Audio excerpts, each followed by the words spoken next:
Takichum takishai wikichu wikiyai. Takichum takishai wikichu wikiyai. Warmacha kunapa nyawichal yampi chakhnikuy kumtapti takichum takishai. Warmacha kunapa Yawichal yampi, chakhnikoy kumtapti, takichum takishay, wikichum wikiyay. Muy buenas noches, amigas, amigos.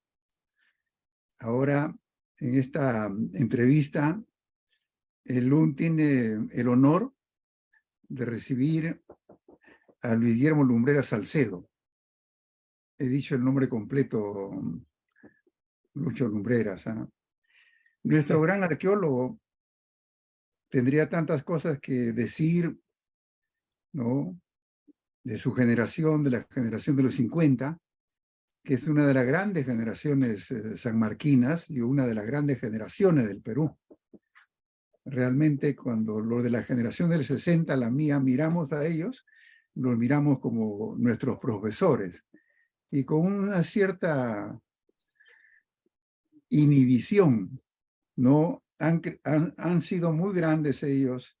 Recuerdo a Carlos Araníbar, a Pablo Macera, a Fernando de Cislo, a Mario Vargas Llosa, todos, muchos de ellos que se reunían en el CENAC, en la tertulia de Raúl Porra Barrenechea, en la calle Colina, en Miraflores, que eso Lucho lo recuerda muy bien. Pero tendría que decir muchas cosas, ¿no? Yo he tenido el privilegio de asistir a las reuniones a veces de INDEA, ¿no?, del instituto que animaba a Lucho en el Parque Graña, que reunió a muchos historiadores, muchos arqueólogos que ahora son arqueólogos connotados, digamos, de esa generación. También algo que yo mismo no tenía muy presente, Lucho, es que Lucho nació en Ayacucho y se trasladó bastante joven a Lima a estudiar en la Recoleta, que la Recoleta era el colegio de la élite limeña, de alguna manera, y después terminó la secundaria en el colegio Antonio Raimondi, italiano. O sea, dos colegios experimentales también para la educación en el Perú y para un acercamiento bueno a la historia del Perú. Entonces, pero hay algo que no puedo dejar de mencionar, Lucho, que es muy importante, es la obra tuya, los libros más importantes.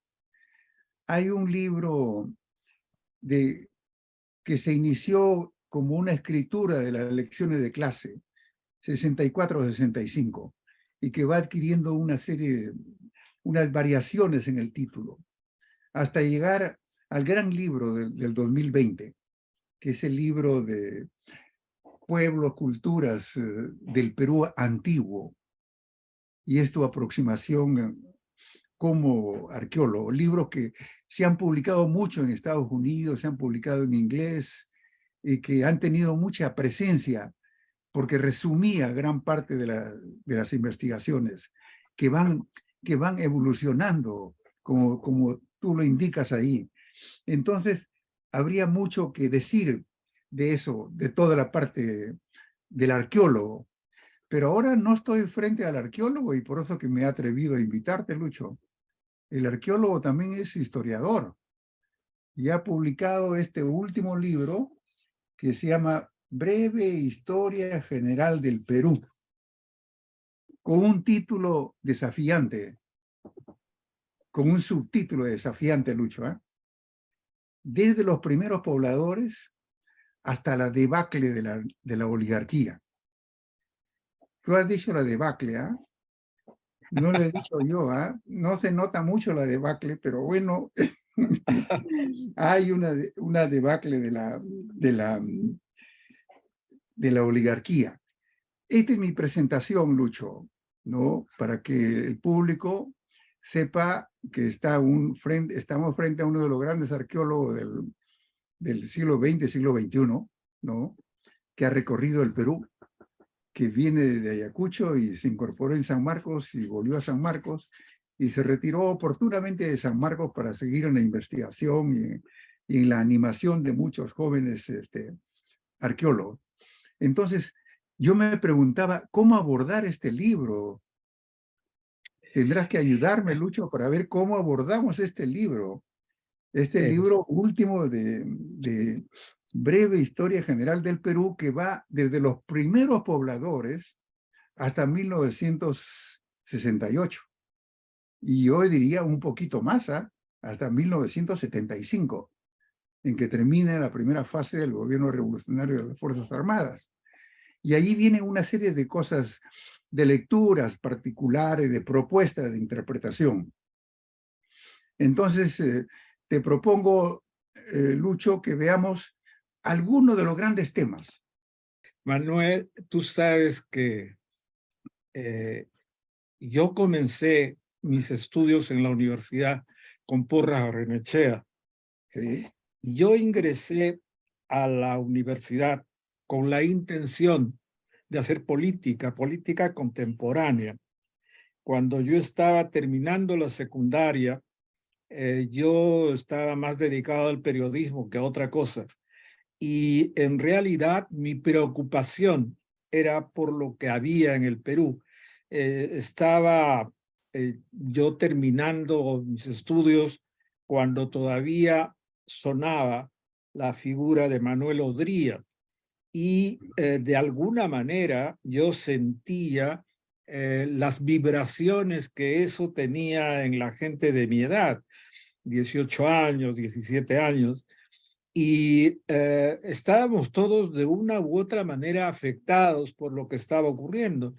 Era una dictadura con características muy especiales, porque era una dictadura dura, solamente que estaba contenida dentro de un colapso social muy fuerte.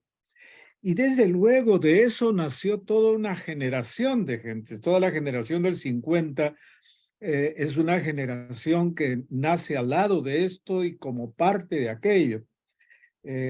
Pablo Macera, Carlos Araníbar, el mismo Porras Barrenechea, son personas que pertenecen a esa generación.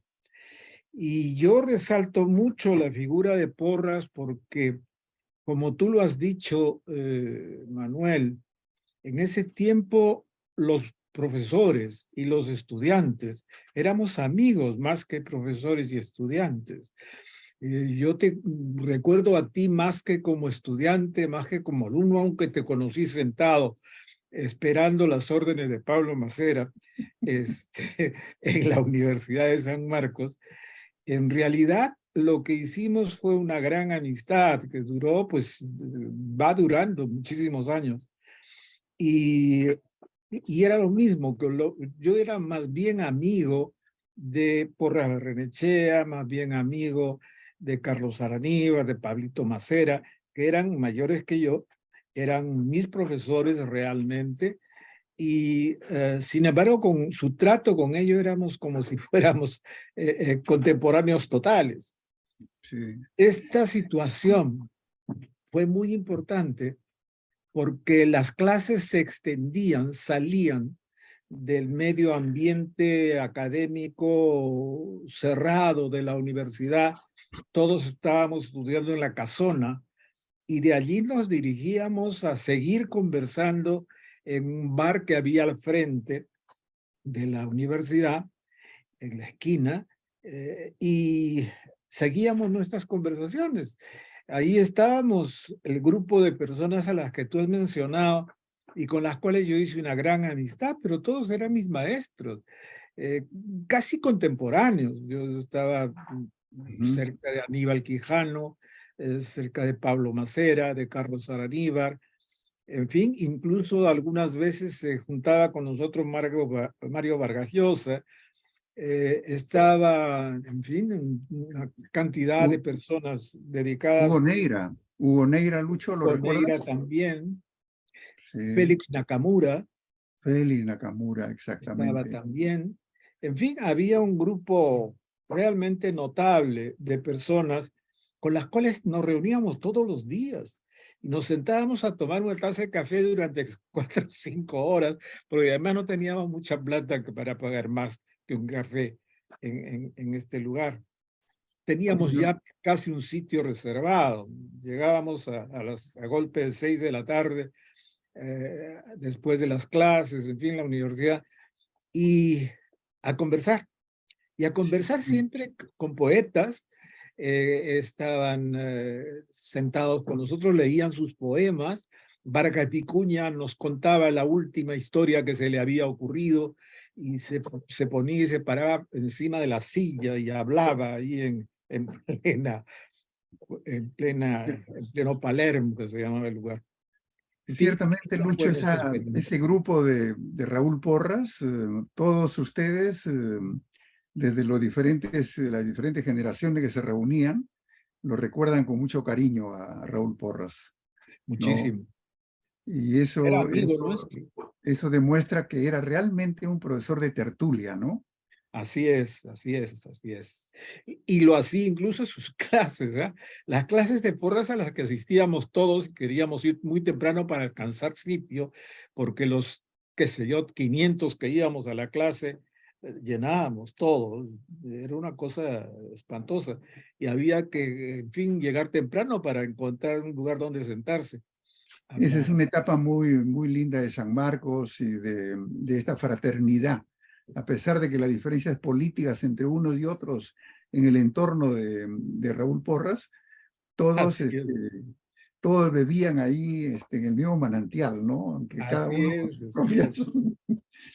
Muy bien, Lucho. Ahora, yo quisiera, no sabía cómo realmente ordenar la conversación, pero me gustaría ir a los grandes temas que los peruanos que nos escuchan, hombres y mujeres de diversas generaciones, deberían saber muy claramente como conciencia histórica peruana o como cultura peruana, ¿no? Los grandes temas que atraviesan nuestra historia. Y lo que tú dices que uno de ellos, por ejemplo, que también es una interrogante que muchos se hacen, es el poblamiento original de América. El hombre no fue originario de este continente, sino que migró hasta estas tierras. ¿Eso está totalmente comprobado, Lucho? Bueno, pues sí, totalmente, totalmente. Y nosotros hemos sido receptores de migraciones a lo largo de toda nuestra historia. No hemos parado. En realidad, los primeros que llegaron fueron pequeños grupos de gentes que se disolvían desde sus grupos cavernícolas, se iban disolviendo y fueron llegando y fueron ocupando el Perú. 14.000 años atrás, aproximadamente, quizás más, quizás menos, no estamos muy claros todavía, ocuparon este territorio. Venían de todas partes, ¿eh? Es decir, gran parte de los habitantes nuestros deben haber procedido de lo que es ahora China, y gran parte de lo que es ahora, lo que fue la Unión Soviética. En Kamchatka y en Chukotka eran los lugares desde donde vinieron nuestros antepasados, de los cuales tenemos recuerdos en Ayacucho, en Piquimachay, muy claros, vivían en una cueva. En fin, esta ocupación no paró, no paró. Siguieron viniendo gentes de distintas partes a lo largo de los milenios. Nosotros no tenemos una dimensión clara de qué cosa es vivir 1000 años. 1000 años son varios cientos de años, varios siglos. Y a lo largo de ese tiempo se fueron descubriendo el Perú. Sí. Y lo manejaron, Sí. aprendieron a manejarlo. Muchos de los que nos escuchan se preguntarán cómo estudiar ese periodo, ¿no? Que ustedes le llaman el lítico y el arcaico. ¿Cómo estudiar estas oleadas migratorias? te cuento, Lucho, rápidamente, siempre el tiempo nos gana en estas conversaciones, que San Marcos, hasta el momento que yo estuve, tenía un proyecto de arqueometría en la Facultad de Ciencias Físicas, a donde asistían arqueólogos. Y la Ajá. arqueometría era la medición el estudio de las puntas siles o pedernales, la punta de esa piedra que la gente no puede imaginar, ¿no es cierto? Pero lo hacía física con el Museo de Pueblo Libre. Entonces, hay muchas formas de acercarse a ese periodo. Y eso es, esa es la interdisciplinaridad de la cual tanto hablas, Lucho, que es muy importante para estos periodos más lejanos. ¿No es así? Es cierto, es cierto. En realidad también continuó, porque se han ido perfeccionando los procedimientos. Nosotros tenemos que de alguna manera aproximarnos a los químicos, a los físicos, mucho a los geógrafos, a los geólogos, porque gran parte de nuestros procedimientos, métodos le llaman, proceden de allí, proceden de los médicos, por ejemplo, son muy frecuentemente ligados a nosotros porque gran parte de los procesos y procedimientos que ellos usan los usamos nosotros. Y junto con los físicos y con los, en fin, especialistas en la tierra, tenemos que estar con ellos y saber mucho de lo que ellos hacen y saben. Sí, la arqueología, que es la parte que tú conociste, ya había avanzado bastante cuando tú eras estudiante. Sí. Cuando yo entré no existía el radiocarbono, no existían los procesos que luego se fueron haciendo comunes. Ahora todo el mundo habla de carbono 14. En ese tiempo casi no existía. Las primeras muestras de carbono 14 fueron en el año 51 recién. Las primeras cosas que conocimos en el Perú. Uno de los grandes temas, el poblamiento original, ¿no es cierto?, sobre el cual no hay discusión. Y el otro tema que corresponde a los Andes centrales y al Perú es, estoy saltando periodos, Lucho, es la revolución neolítica. La revolución neolítica, según ustedes, los arqueólogos, adquiere características especiales en los Andes centrales. La revolución neolítica, para resumir, es cuando se pasa de sedentario a agricultor, de migrante a sedentario, de la casa a la agricultura, se crean los asentamientos urbanos y aparece, se puede decir, aparece la cultura. Mira, quien introduce el concepto de revolución en el análisis histórico antiguo fue un marxista de origen australiano, inglés, que era Gordon Childe. Este señor, que era un marxista radical, introdujo el concepto de revolución en los términos marxistas, es decir, es el cambio total del modo de producción, esa es la tesis que sustenta Gordon Childe, y consiste en que cada uno de los componentes del sistema social en su conjunto cambia, no queda nada.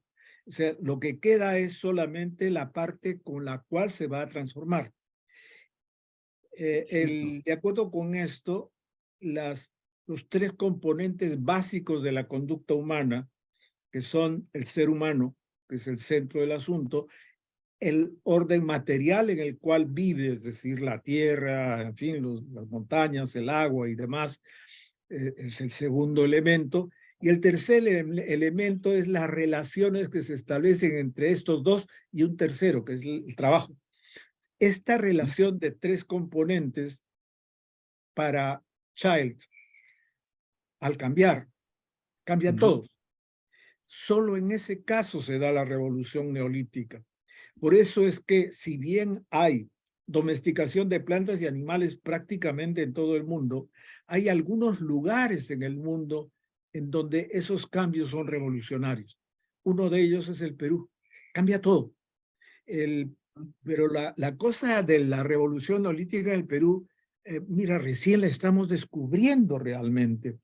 Y en ese tema, quien nos está llevando de la mano en ese tema es Ruth Shadi, que ha encontrado en Caral todo un conjunto de cambios que son realmente impresionantes. Impresionantes, entre otras cosas, porque son básicamente los mismos que tuvieron los mesopotámicos y casi los mismos que tuvieron los chinos. Son cambios violentos a raíz del descubrimiento de la domesticación de plantas y animales. Se produce un salto, cambia la vida, cambia el régimen alimenticio, pasan a ser sedentarios, en fin, controlan gran parte de los mecanismos de apropiación del territorio. Aparece la cerámica, aparecen, en fin, instituciones que antes no existían. Y eso es a lo que Child llama revolución. Efectivamente, en América del Sur, el único lugar donde se produce eso es en el Perú, y es fundamentalmente en gran parte de la costa y la sierra. En la costa es fundamentalmente toda la historia de Caral, donde aparecer comienza, y luego Cotox en Huánuco y Ancash, que es lo que está en la otra parte. En estos dos puntos de referencia son los que se produce este fenómeno de la revolución neolítica, que lo estamos descubriendo físicamente recién. Antes lo que hemos tenido era más bien la teoría, la suposición de que algo como esto debía de ocurrir. Cierto, Lucho. Entonces, hay una particularidad de la revolución neolítica en los Andes, que es más pacífica, más cultural y menos violenta que en otros continentes, en otros territorios, incluso de América, del Nuevo Mundo llamado, ¿no? Y es un papel, eh, eh, yo me pregunto muchas veces, cuando he visto los descubrimientos de observatorios astronómicos para este periodo, esta curiosidad del hombre de controlar el tiempo. ¿Me equivoco? Esto es en Caral y en Tinquillo, hay como ese interés por ver el paso del tiempo. Efectivamente, Manuel, el asunto es que, de acuerdo a lo que sabemos y de acuerdo a lo que suponemos, en el caso del Perú la situación tiene una particularidad, y esa que tú dices es cierto. Nosotros no estuvimos enfrentados en guerras. Nosotros no somos guerreros en términos europeos, en términos africanos, en términos asiáticos, no. Por lo tanto, en nuestra revolución neolítica, nuestra gran pelea comenzó allí. Es nosotros contra la tierra, nosotros contra las condiciones en las cuales vivimos. O sea, nuestra guerra es someter al medio ambiente para poder vivir en él, para poder humanizar el territorio en vez de simplemente pelearnos nosotros, entre nosotros por el territorio. En Europa es eso. Y por esa razón la historia europea, la historia africana, es una historia de cómo van mejorándose los instrumentos de guerra, cómo se mejoran las hachas, cómo se mejoran las flechas. En el caso nuestro no, en el caso nuestro es cómo nosotros construimos andenes, cómo nosotros construimos, qué sé yo, acueductos, fuentes de agua. Nuestra gran guerra es contra el medio ambiente, es para poder climatizar el medio a favor nuestro. Y esa es la razón por la que nuestra historia es diferente a la de nosotros. No ocurre eso ni en nuestros vecinos. Nuestros vecinos hay todavía guerras entre ellos para ocupar territorios y tal. En nuestro caso no. En nuestro caso las diferencias son tan radicales incluso que unos no se meten con los otros porque son distintos. Y esas situaciones hacen que la revolución nuestra tenga un significado muy particular. Es un significado en donde el proceso evolutivo está determinado por un progresivo manejo de las condiciones materiales de nuestra existencia, que más bien que por la apropiación de ella por parte nuestra. Nuestros seguidores esta noche se preguntarán qué es la riqueza y la densidad de los temas de la historia prehispánica nuestra. Esa historia tan densa que comienza a dar frutos increíbles después de la Revolución Neolítica, comienza a organizarse en una suerte de horizontes extendidos y periodos regionales, ¿no? Y uno de los primeros horizontes que creo que lo han bautizado así es el horizonte formativo, y es Chavín. Entonces Chavín es uno de tus grandes temas también, Lucho, ¿no? Y Chavín fue, yo no sé si ustedes si ustedes lo admiten así, pero el gran descubrimiento del maestro Tello, ¿no es cierto? Julio César Tello, que comenzó a hablar de, a diferencia de el hombre vino sin cultura, y aquí la creó en la Revolución Neolítica, y después en Chavín como que aparece la gran cultura, ¿no es cierto? Y es Julio C. Tello uno de los defensores. Y ahí había la teoría anterior de Hule, que la cultura viene de fuera, y Tello dice, no, la cultura viene de acá adentro, con los descubrimientos. Tú estás, en tu libro anterior yo he visto que hay de autoctonismo y aloctonismo de la cultura, elementos que surgen y elementos que se importan en esta fase Chavín o en las fases anteriores. ¿Es correcto eso? Claro, mira, de alguna manera sí y no. Yo asumo que la tesis es genéricamente nacional, local, lo que se quiera. Lo que hay es una cosa que podríamos llamarle holoctenismo, algo así. Nosotros, y la preocupación de Tello fue eso. Cuando Tello vio las hipótesis de Hule, nunca salieron de hipótesis porque nunca pudieron probar a los seguidores de Hule, difusionistas y tal, lo que pensaban. La preocupación de Tello era, sí, lo principal que hay en este territorio y lo diferente de este territorio a lo que ocurre en toda América y en todo el mundo, es que nosotros tenemos unos animales domesticados que no hay en ninguna otra parte. Son la alpaca y la llama. Nuestros productos de base de consumo son tubérculos, y dentro de los tubérculos está la papa, y la papa es un producto que solo se da aquí. Luego se difunde a otras partes del mundo. Por lo tanto, consideraba Tello, los productos básicos son nativos, y al ser nativos, la cultura tiene que ser nativa.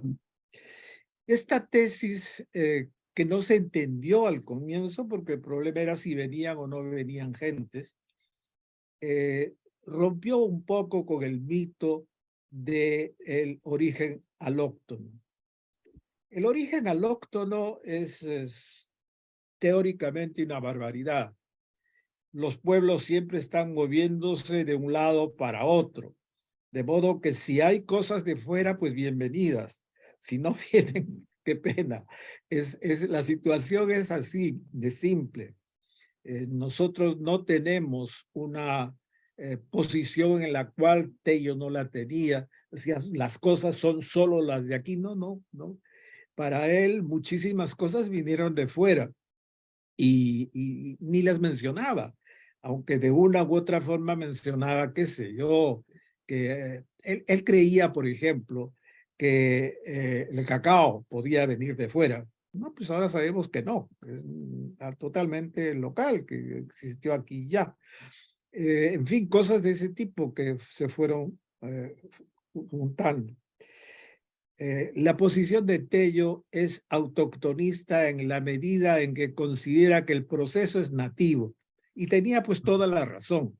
Ahora, cuando vemos nosotros la costa, por ejemplo, que es la que normalmente asumía una posición aloctonista febril, sabemos ahora que sí, que hubo mucha gente que pudo llegar, bienvenidos pues. El problema no es ese, el problema es que la base sobre la cual se construye el sistema social es local. Son los peces, son los moluscos, son de la costa, son los pequeños ríos, los de la costa, los de la sierra, son las montañas, es la nieve, en fin, son las condiciones concretas de nuestra existencia las que obligan al ser humano a transformar ese medio para poder vivir. Si no transformaban eso, no podíamos vivir, simplemente. Y es a raíz de eso que personas como, qué sé yo, Murra, entre otros, y muchísimos de los geógrafos y geólogos establecieron claramente que la naturaleza nativa de nuestros procesos está probada por sí misma, no tiene necesidad de una teoría nueva. Es en realidad lo que ocurre, lo que se ve. Que llegó el maíz de fuera, bienvenido maíz. Que llegó, qué sé yo, el trigo llegó de fuera con seguridad, bienvenido trigo. Que llegó en el siglo XVI, XVII, bienvenido pues. A lo largo de todo ese tiempo han llegado muchísimas cosas y otras se han ido. Han llegado cosas que luego han sido desechadas y descartadas. Así es la historia. Sí. El otro horizonte, porque no podemos ir a toda la cronología de los periodos, el otro horizonte que me llama la atención y que llama la atención a todo es el llamado Wari, que es un horizonte que tiene su centro en Ayacucho, ¿no es cierto? Y que se expande, yo no sé si militarmente o culturalmente o religiosamente, llevando su culto, llevando sus armas, llegó también a Pachacámac. Y es otro centro importante, digamos. Tengo la impresión que en tu interés por estudiar Wari, en algún momento, muy tempranamente, conociste a Julio Cetello, ¿no? ¿Es así o me equivoco? Sí, es cierto. Pero lo conocí de niño. Yo tenía 4 años cuando Sí, conocí a Tello. Y fue que me tocó ir a escuchar una conferencia de Tello acompañando a mi padre en la municipalidad de Ayacucho, de Huamanga. Y Tello, para mí, pues se convirtió en un mito. Personalmente no lo llegué a conocer después. Es la única vez que lo vi esa vez. Y luego cuando tenía ya 6 años, en donde le escuché una conferencia en donde mencionaba una casa de campo nuestra en Ayacucho que se llamaba Tinajera, en Alcuchimay, y él lo mencionó. Entonces me cayó simpático el tipo porque mencionaba en su conferencia a nuestra casa. Tello para mí representa la introducción de una mentalidad científica en la construcción de una historia. Tello introdujo la hipótesis como elemento sustantivo en el debate histórico. A pesar de eso, pues cayó en muchas de las cosas en las que caen los médicos. Él era médico. Y lo que caen los médicos es que construyen hipótesis cuando observan la realidad concreta. Y no siempre ven la realidad concreta y le dan más importancia y más peso a las hipótesis que las construyen normalmente de manera deductiva. Esto es lo que Tello hizo de algún modo. Cuando construyó la hipótesis de la autoctonía, él no tenía suficientes pruebas y se pegó a Chavín. Se pegó a Chavín no sin una argumentación hipotética de base, al contrario. Lo hizo con una hipótesis muy seria. En ese momento, las ideas de Candolle y en fin de otros especialistas era de que en la selva se había producido el proceso de domesticación de plantas y que de allí fue pasando luego a las cordilleras y a la costa. Esa hipótesis que Tello construyó a partir de esa noción Theodor Spinden y de Candolle principalmente, la elaboró de manera muy interesante, que no le falló, ¿ah? Porque después, muchísimo después de Tello, se fueron encontrando los elementos de argumentación que hacen que la tesis sea seria y no una barbaridad. Efectivamente, eso es lo que se produjo. Y él no reparó en Wari, Lucho Tello. No mucho, que fue, en realidad el primero que habló de Wari como imperio fue don Rafael Arco Coide, fue el que mejor vio la cosa, a base de lo que él conocía de la costa norte. En la costa norte, para los historiadores, los arqueólogos, la primera fase, Mochica, es muy sólida. El asunto es que Mochica se quiebra con la presencia de una cerámica, que era la base del debate, de color polícromo, de uso polícromo. Y esa es la que él llamó Wari Mochica. Y construyó a partir de eso la transformación de Mochica en Chimú, a partir de la inserción de Wari. Y esa es la razón por la cual fue construyendo Wari como hipótesis de un imperio. El año 48, él sostuvo que Wari era un imperio. Sí. Entonces Wari es una especie de expansión panandina con presencias culturales en diversos sitios. Después de ese horizonte medio, que le llaman así ustedes, viene el siguiente, los incas. Y los incas ya es una cosa más tangible, más se puede palpar, se puede a través de las crónicas coloniales.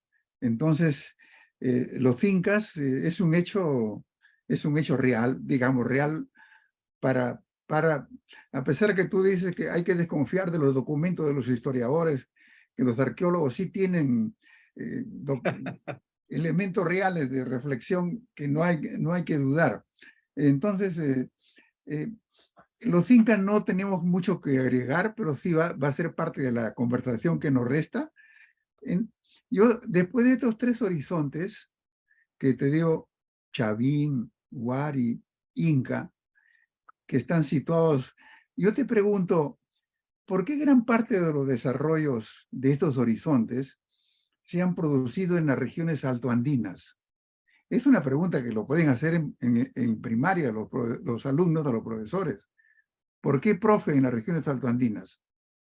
Bueno, mira, para comenzar, yo quisiera señalar, yo estoy escribiendo sobre eso ahora, Manuel.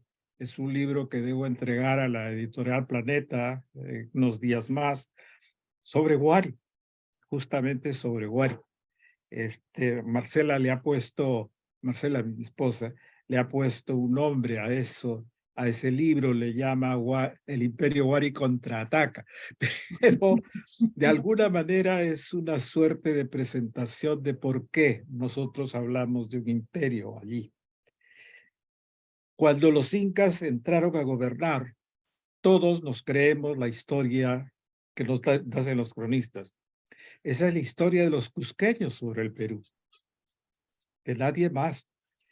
Los cronistas lo que absorbieron fue la información que les daban los cusqueños sobre quiénes eran los chancas, sus enemigos, sobre quiénes poblaban el Perú. Todos eran unos salvajes menos los cusqueños. En fin, esta historia es una historia del Cusco sobre el Perú. Historia que después los españoles la convirtieron en historia de España sobre el Perú. Esta cosa es muy importante para mí de señalar, porque el único cronista que no habla de esa misma historia es Guamán Poma de Ayala, porque el Guamán Poma de Ayala está preñado de chancaicidio, digamos. Este señor señala Huánuco, señala Huamanga, vivió en Huamanga, sus tierras son huamanguinas, él es de Lucanas, en fin, es una persona que no era precisamente inca. Y lo que cuenta es el anti-incaísmo más impresionante que hay. Los presenta como unos tipos perversos a los incas. La crónica que él escribe sobre el imperio inca, mira la diferencia que hay entre la tiranía incaica y la tiranía española no es casi muy grande, son muy parecidos. Los castigos son nefandos, la cosa espantosa. Bueno, pues este Guamampoma, que describe muchísimas cosas, nos describe, entre otras cosas, el origen de Huari. Yo estoy trabajando en una cosa Eso. que para mí es un descubrimiento. Y dentro de eso, el núcleo básico de Huari es un territorio dedicado a la predicción del futuro. Es decir, es un oráculo. Es un lugar, existe el oráculo. Enrique González Carré y Enrique Bragairac hicieron la excavación en un lugar que ellos le llaman el Templo Mayor. Pues el Templo Mayor es una parte de un lugar de oráculo que Guamampoma le llama, esto es bien importante, Genjo, Genjo. Y el Genjo existe en el Cusco, solamente que ya es casi lateral. Está encima de Sacsayhuaman, es Genjo, y tiene las características del oráculo al cual se refiere y describe este Guamampoma. El único que describe un oráculo es Guamampoma. Los cusqueños no sabían, o si sabían, lo escondían, este oráculo. Huari se Ciertamente. olvidó. Cuando llegaron los españoles, ningún cusqueño les habló de Huari, de la existencia de una población anterior, y todos nos hemos roto la cabeza. ¿Cómo es que aparecieron los incas de pronto en 100 años, porque es de 1530 a 1630, que de pronto se convirtieron en un lugar poderoso, muy bien organizado, con todas las instituciones establecidas, con una religión muy sólida, la religión del sol? Pero Pues, ahora tengo que regresar un poquito a lo inca para ir más rápido todavía y decirte, cuando fueron derrotados, que tú lo indicas con año, ¿no? 32, Cajamarca. Fueron derrotados los incas. Fueron derrotados, pero no desaparecieron. oh, Yo me digo, fueron sepultados, pero no dejó de ser algo propio subyacente en nuestra historia. Entonces, ¿qué significó esos años tan terribles? 1532 hasta 1570, que tú indicas, es el periodo en que se produce la derrota ajá, militar, política y cultural de los ajá. incas. ¿Qué significó todo eso? Mira, la guerra de los españoles no fue contra un Estado en general, tal y cual. La guerra de los españoles fue una búsqueda de un botín. Era lo que buscaban los españoles, buscaban el lugar donde podían encontrar el oro que ellos querían. Y por lo tanto fue una guerra de latrocinio. Ellos iban a buscar qué cosas sacar para poderla traer a España. Esta guerra es una guerra contra el Tahuantinsuyo. No es una guerra contra los incas, es contra el Tahuantinsuyo. Y lo que hacen ellos, para suerte de ellos, es encontrar al Perú en un proceso de posesión del mando, en el que Huáscar y Atahualpa estaban en guerra entre ellos para ver cuál de ellos sucedía en el gobierno del imperio. Y desde luego, esto fue aprovechado por los españoles, y en esto, en el arte del engaño, pues Pizarro era un maestro. Cuando uno lee la crónica de Pedro Sancho y de alguna manera la de Estete también, ahí descubre a un Pizarro que es realmente impresionante. Esta cosa que ocurre, desde luego tú tienes razón, no acaba ni comienza en el 32. Si bien el 32, noviembre del 32, ya casi 33, el 16 de noviembre, 20 de noviembre, es una etapa clave en la historia del Perú. ¿Por qué? Porque en diciembre se celebra el Capac Ñan. El Capac Ñan es la fiesta principal de los ayacuchanos, de los chancas. Es diciembre. En Huamampoma está destacado como el mes de diciembre, como el Capac Ñan, y descrito de manera muy típica de Huamampoma, ¿no? Aireando las cosas.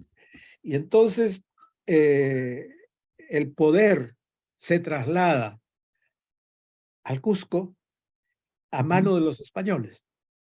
Pero es un poder facto y ficto.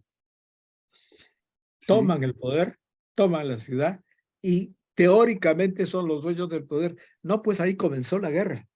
Permíteme recordar un autor que no se lee últimamente o ya se ha olvidado, Alfred Metró, que debe recordarlo, ¿no? Alfred Metró. Tiene un librito pequeño, Los Incas, y él dice, con la conquista, la gente pasó de ciudadanos a siervos. Es decir, que en general la conquista, más allá de las diferencias que puedan haber, ¿no?, de regiones, los españoles no diferenciaron tanto las regiones. Eso se va a consolidar con la colonia realmente. Y para hacer eso, como tú mismo lo has dicho, ¿no?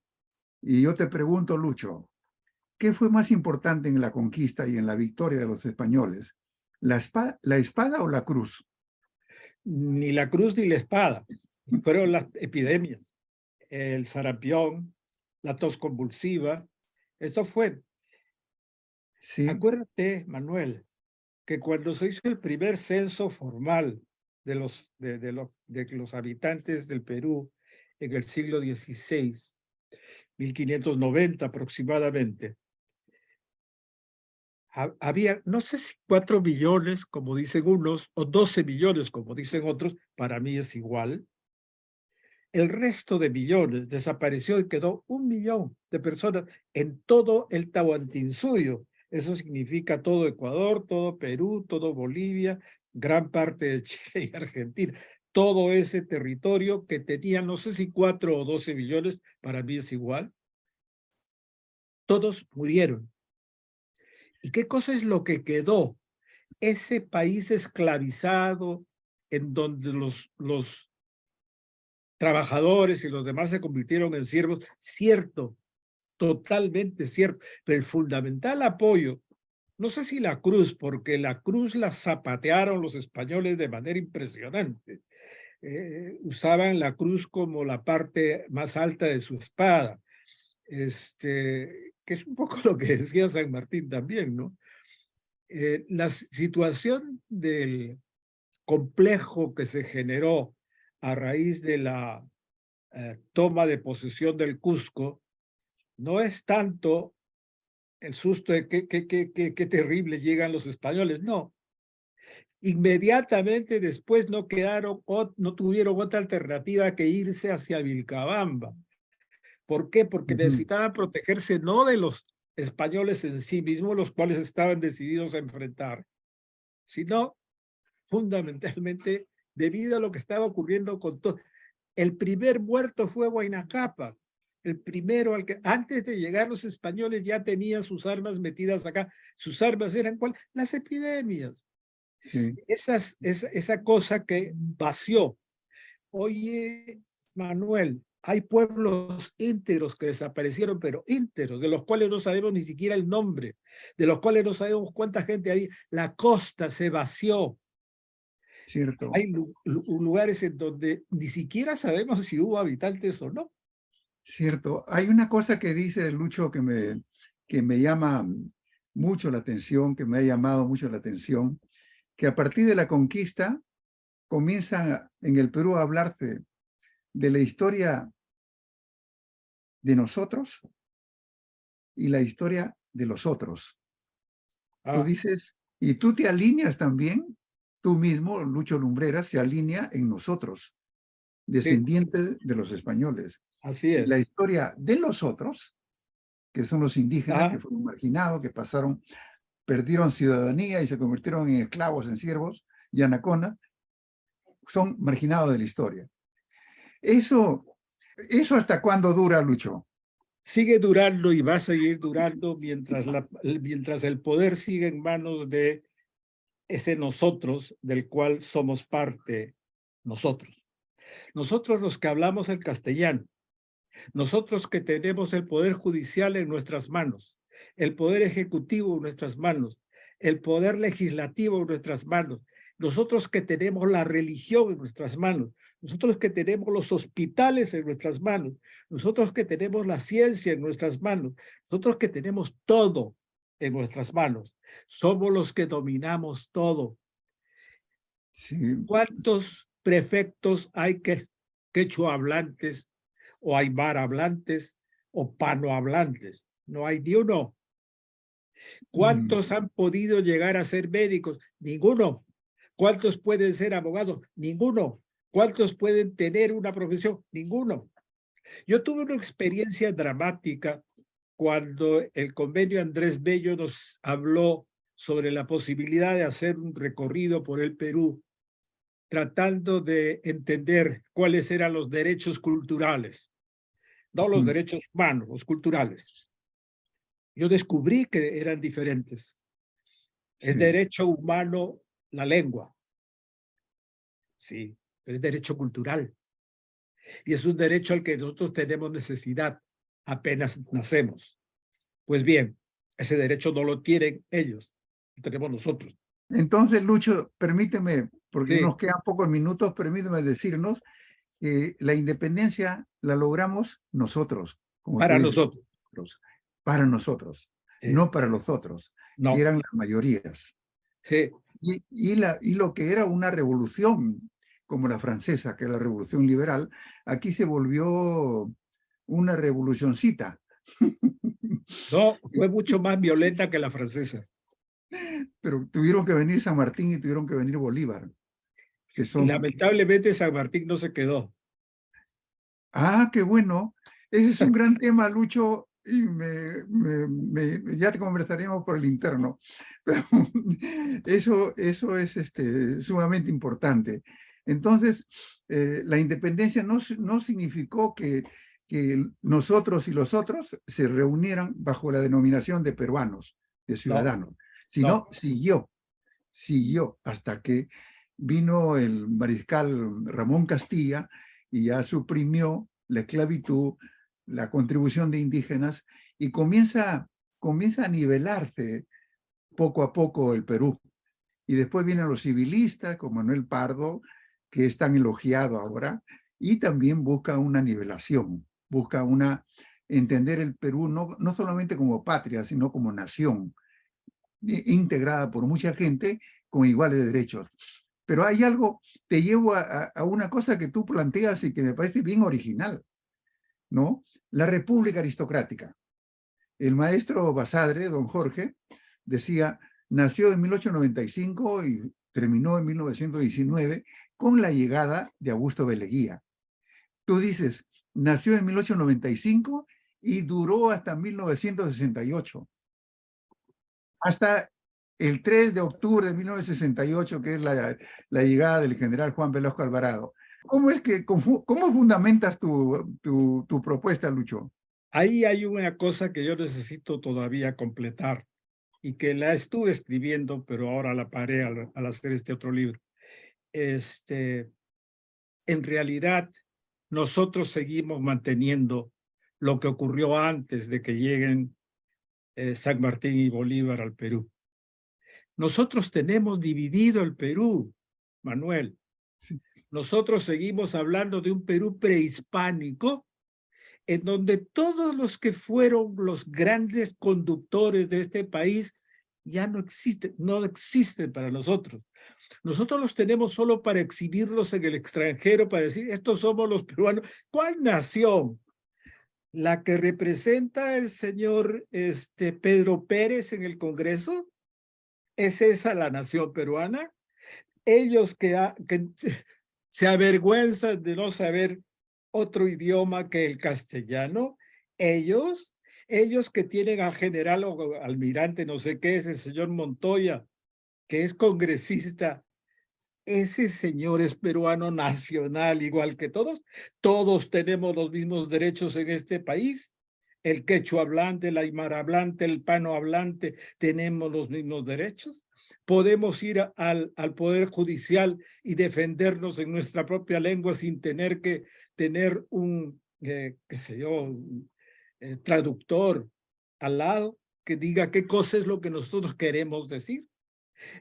Aquel que tiene que ir a un hospital con intérprete para que el médico le entienda qué cosa es lo que está teniendo. ¿Es eso un país, una nación igualitaria que consiguió la independencia? ¿Cuál independencia? Es independencia de nosotros. Y nosotros lo mantenemos, y lo mantenemos con furia. Cuando yo mencioné la posibilidad de construir el Museo Nacional del Perú, yo hablé de todo esto, todo lo que está en ese pequeño librito que se ha atrevido a publicar Planeta. Allí yo sostenía que todos no éramos iguales. Y es cierto, pues, tú sales de Ayacucho y entras un par de kilómetros hacia los alrededores de Ayacucho. Si no sabes quechua, estás frito, porque la mayor parte, si no toda la gente de determinadas zonas, solo habla quechua. Desde luego, en Cajamarca no existe eso, porque solo hay 2 puntos en Cajamarca donde se habla quechua, todo lo demás es hispano. ¿Por qué? Porque fue despoblada Cajamarca, fue despoblado Trujillo, fue despoblado Lima, fue despoblada Ica. Toda esa gente se murió con las pandemias que se dieron. Entonces, Lucho, el año 1968 recién termina el gobierno de la oligarquía para ti. No, no termina. Continúa. Ahora están gobernando ellos. Bueno, tú dices la debacle. Han sufrido una debacle, pero han resurgido. En todo caso, este largo periodo anterior, donde pones a Odría, a Manuel Prado, a Augusto Beleguía, son de la República Aristocrática en diferentes formas, encubierta, pero ellos gobernando. ¿Por qué tu entusiasmo por el gobierno del general Juan Velasco Alvarado, Lucho? Yo entiendo tu entusiasmo, ¿ah? Pero dinos por qué tu entusiasmo.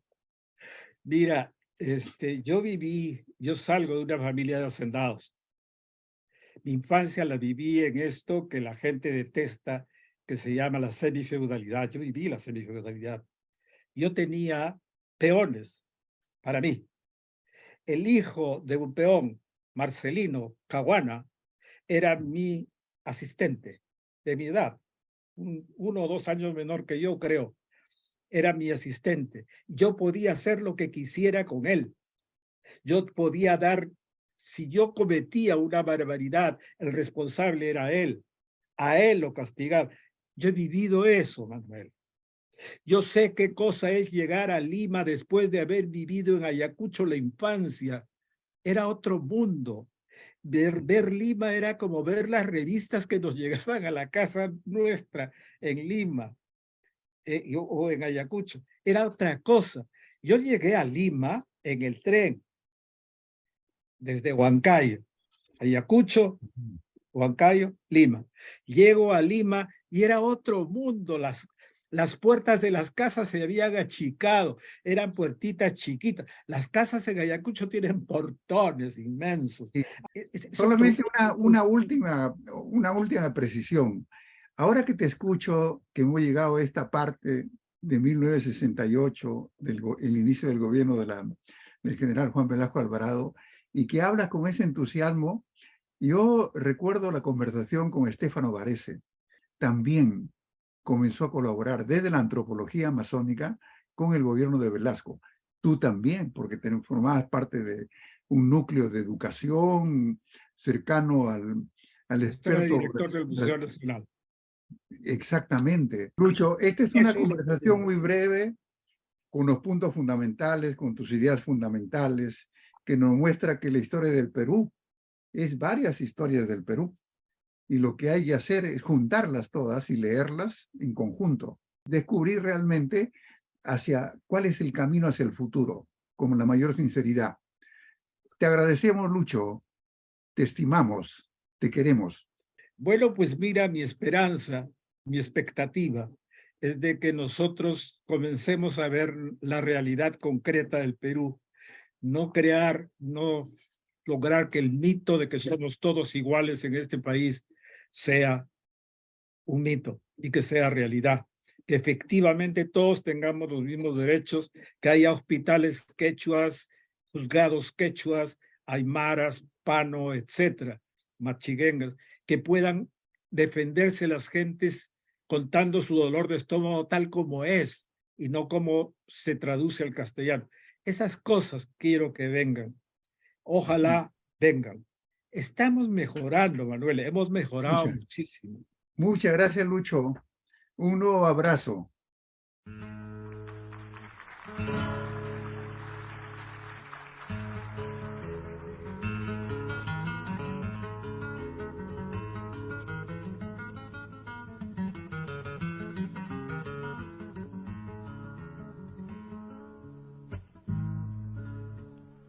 Takichum takishai wikichu wikiyai.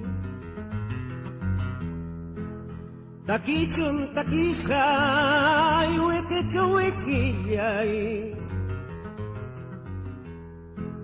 Warmacha kunapa nyawichal yanpi chakhnikuy juntapti takichum takishai.